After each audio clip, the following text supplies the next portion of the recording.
All right, folks, I'm Barry Reynolds. My wife, Jennifer Reynolds. We're standing. We haven't named it yet. I still call him Mike. And this is a Gateway If it's Gamer me, Monster. wouldn't it be Jen? Oh. The other one was Flat Mike. Jen? Black Jen? What? Flat Jen? Meeple Jen? We'll get Jeeple? Jeeple? We'll get around it. All right, today we played Ghostbusters, the board game, Crypto Games. You're a liar. Oh yeah, it was actually last week. We've been a little busy. What did you think about the component in Ghostbusters, Jennifer? The ghosts are all the same color. Oh, you're gonna steal my thunder. Yeah, that's one of my complaints. Is I think the color of them's cool, that transparent bluish type deal, but at a glance they all look the same. But different. Nah, at a glance they really do look the same. You gotta, for me anyway, I gotta really look at them and make sure I'm grabbing the Why are you stealing my thunder? ghost. We're discussing what I think of it. I will go ahead. I'm just kidding. Go ahead. No, I think it's okay. I think the cards are a little thin with the slider thing on there. Oh, the playmat. Yeah, I mean, it's okay. But I think they're a little thin, and if you played it a lot, I think that would wear on the card. Yeah, mine are already getting nicked up. They're you can see where the sliders were moved across and all that. Slimer seems evil, and he's a good guy. Yeah, In the cartoon. A lot of people don't like. Well, not a lot. I've heard people say that they don't like the artwork. To me, Ghostbusters is the movies in the real Ghostbusters cartoon series. This is, I think, the artwork's more based on the video game and their comic book. I'm not sure. I never read the comic book, but so Slimer's got this evil look on it. All the Ghostbusters look constipated.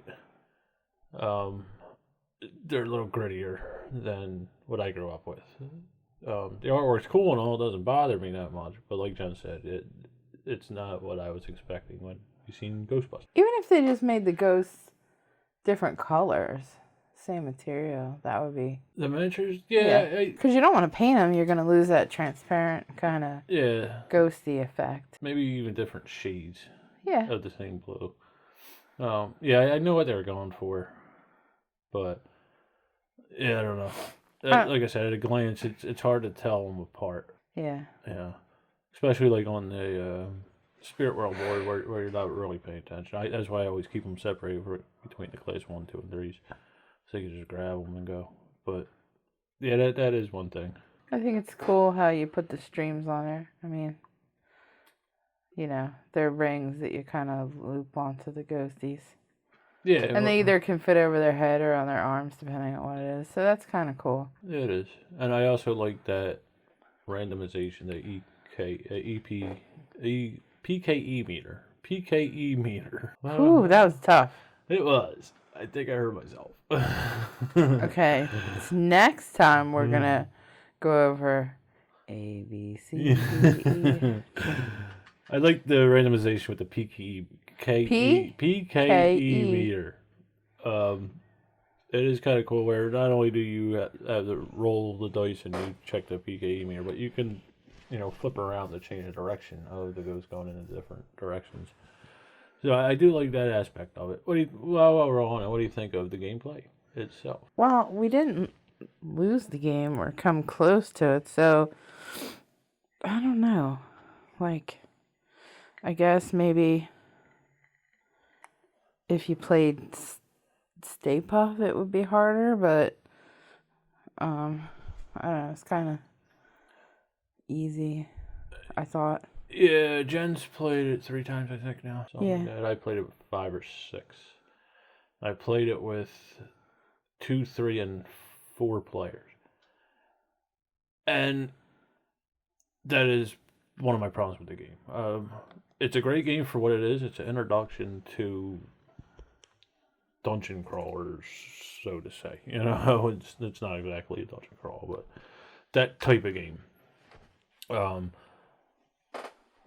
As Jen said, I've played every one of the one-off scenarios, and then 2 of the campaign, the original one to teach it to myself, and then the next one Actually, made it play the next two. I don't remember.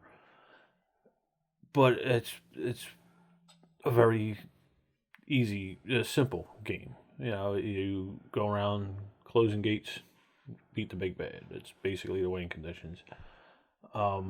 It's easy unless you try to say PKE. Yes, it's there's not many decisions to make in this game, and it's I think that the Ghostbusters brand could have been there could have been a lot more done to this game with that brand. You know. I don't like the insert. Yeah, the insert does blow. But they're all like that with a lot of miniatures. You got this box inside the game box, and then it doesn't leave any room for pretty much anything else. You know, you got to play a game after playing the game of how to put the puzzle of the pieces back together in the box. I guess it's not bad because then everything's not shuffled around and like just thrown in the box, but it's just a hassle to get it in the box.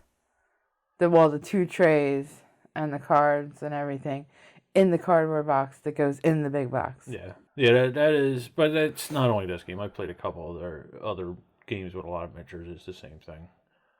Yeah, I don't like miniatures. Inserts in general, I usually toss them. You know, and just bag everything. It's just easier for me. Bag it up. Bag it up. Psychic kinetic energy meter. Yes. So we were on the gameplay. What do you think about the powers and the XP between the Ghostbusters? They're cool. I mean, it depends on who you get. Like Bankman, his went up a lot because he just constantly got slimed. Egon seems like the hardest one to get up. I was thinking Zedmore, actually. Yeah. Winston. Yeah, and his powers aren't that great until you get to like level 4 and 5. And I think Egon's the same way, isn't he? Well, yeah, I guess he's more into mold, spores, and fungi. Yeah, you can level up pretty quickly on that. Like, me and Jen were discussing this after the game. Vankman went up, I think it was like 12 points in that one game. Well, it's kind of good that we split up Ray and Vankman. Well, yeah, they do work off of each other. Vankman gets points for getting slime. Ray gets points for removing the slime. So them two want to kind of work together. Yeah. In the first level, Egon gets the reroll. Or was it the first or second level? No, he gets second level. He gets to reroll. The first level, he gets a point on a point for every failed roll that. On a 1. Yeah, Zedmore, he gets a point for every 3 classes it goes. So that scenario driven, it seems like a lot of work, for 1 point. Yeah. Granted, they could. He's not an actual scientist, so his talent's something different. True. Granted, if you work together, you could trade off goes to just give it to him and he'll dump them off because his second level was he deposited them for free. Yeah, so I don't know. It feels like some of the powers are just thrown in there because they needed a filler, for that level. Who are you going to call? Not Ghostbusters. Oh. The gameplay itself, like I said, there's a couple interesting things. The randomization thing I enjoy. The big bads, the first two we had no problem with. Jen never played with Stay Puft. I did. And I just found them overpowering compared to the other two. But that's because Barry doesn't like marshmallows. Yeah, I don't like marshmallows either. Too much. We actually stopped that game before we finished it. Just because we just weren't having fun with it. You played it? The beer monger. Oh. We could have played a rule wrong. It's possible. It was like the second time I played the game or the third time I played the game. I don't remember. But it's possible there was a gap between plays. But I just found him overpowering because he would, every time you hit him with a stream, he would jump into your space and you'd get slimed. And then he'd push you around, So it was like we were constantly sacrificing one guy to get pushed around and slimed the whole game. Yeah. And then it took something like, I think it was 10 streams with all 4 different Ghostbusters included in it. I don't remember offhand, but I found him a little overpowering. Now, what I have is just the base retail version.